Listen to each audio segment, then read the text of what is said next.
So Hendrix absolutely knew a lot about harmony, and man, he was an epileptic guitarist too. A lot of energy, right? That jumped so much so that a lot of what the guy said about his band, he didn't rehearse that. The song SGT, Pepper's Lonely Hearts Club Band.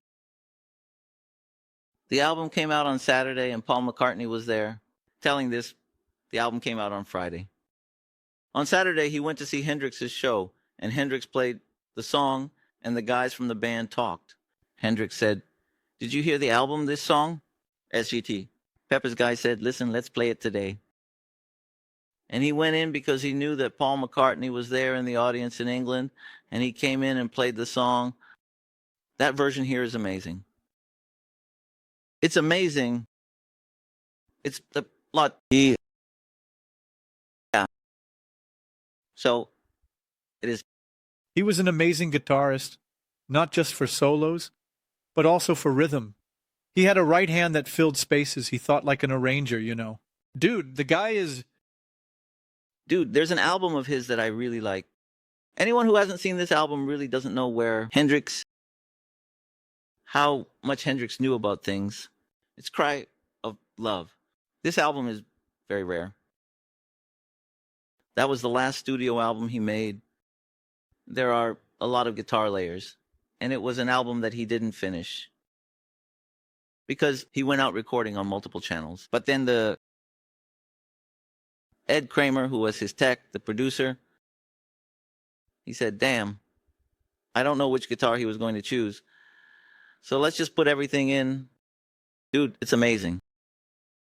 The sense he had for everything, for layering, for doing all those things, or maybe that wasn't even layering. But when he put everything together, it all worked out. Got it. Hendrix always surprises me. He's always surprised me. For you, he's the greatest like that. He's the most impressive. For me, yeah. Because he really revolutionized something. Dude, think about it. The guitar, the most modern thing there was the Sari's fashion. Oh. Then that guy shows up with... While I was engaged in those activities, the very first thing that caught my attention from him was a piece titled Still Raining, Still Dreaming. It was an intriguing experience, as the title itself evoked a sense. Rainy day, on a beautiful and peaceful dream away. Let the sun take a holiday. Dude, when I saw that, I said, that was the first time I learned English. Because I said, I have to know what this guy is saying in that shit. But even surviving me in parentheses, you talked about this issue, how the guitar was up until then, because the guitar in jazz was very present, but it didn't have those tools for expression. Most of the guitars that existed were electric acoustic guitars. I don't mean to say that the guitars had the shape of an electric acoustic guitar, but everyone played them like they were electric acoustic guitars. But the guitars were semi-acoustic. He showed another one that was a whole different beast. Music. This issue of energy, because Hendrix... He has something interesting because he is a fusion. Interesting about being human. Of human being, you know. He is the son of a Cherokee Indian with an African American. So there's a fusion there genetically. He's already very different. So I actually discovered this thing, that he really had a connection between his music and Native American music. It was because his beloved mother, who was of the proud and noble Cheyenne heritage, that he felt a deep connection to his roots. So what I knew, his tailor, it was a party in the United States, and the guy said, "Man, that guy is Hendrix's tailor." So I stuck to the guy. Was alive. Hendrix still Was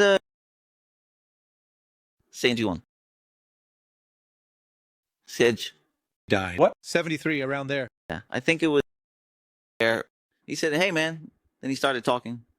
And I said, "His clothes, how does it work?" He said, "No, it's all his idea. He wants to dress like his mom dresses, so he has the jewelry, the whole thing. He's all about his mom. You see, He died around 70. September 18th of 70. He has his clothes too, which had those things. he died in 70. Hendrix, the legend. He died in 70. So it was a few months before, and then, man, this guy, he told me about this thing with his mom. That's why I started talking like this. Wow. There's something. My mother is also of Indian descent. I'm also of Indian descent. Yeah, that's cool. It looks like a lot, doesn't it? Neither. It's just that my dad is the one who took away my features. But, and then I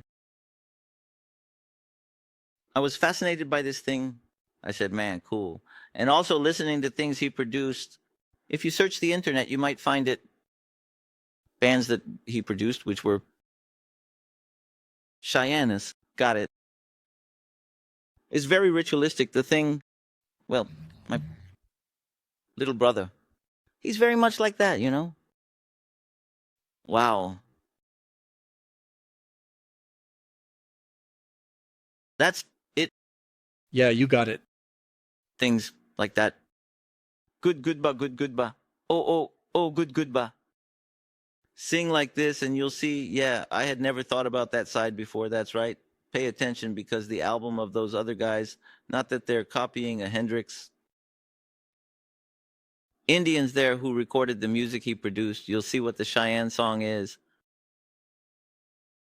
So he had that mixed with the blues and with his dad, who was black. Gospel music, too. Gospel music, too. Yeah. I'm going. And I like the spirits, right? So, you see, there are a lot of his songs like that, indeed, where the harmony goes completely off. Everything that was happening at that moment, got it. Everything completely something else. So, you know, it's a different animal. That's really interesting. Yeah, because actually what we need, I think we don't need to admit, it's easy to see. It's that the world of guitar is before and after Hendrix. He was the guy who made the break. Right. Dude. And there's one thing, he didn't please the black community at all. He made the Band of Gypsies. To try to please the black community, well, Bob Gibbs was there with Buddy Miles and Bill Cox, the two black guys, but he didn't achieve his goal. Got it. Because it's that kind of thing. A lot of people didn't understand. Like today, a lot of people don't understand. That wasn't meant for everyone to understand. No, it's not. And there was also that time at Woodstock, which was a lot of craziness. Also right. So this spiritual question you were talking about, Woodstock was the peak of that craziness, right? It was a festival where everyone went crazy with songs lasting 15, 20 minutes. Then you had Miles Davis also playing for an hour with the same thing. You know what I bring up during our time? Dude, I reached that time and played with an American band. The thing that was more important, indeed it was, the freedom and the boundless of artistic expression and creativity.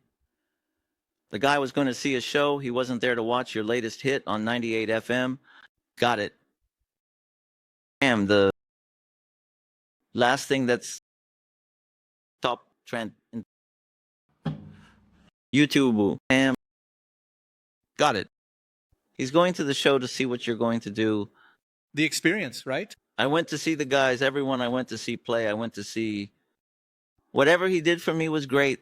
I was open to receiving that experience of that moment with the guy.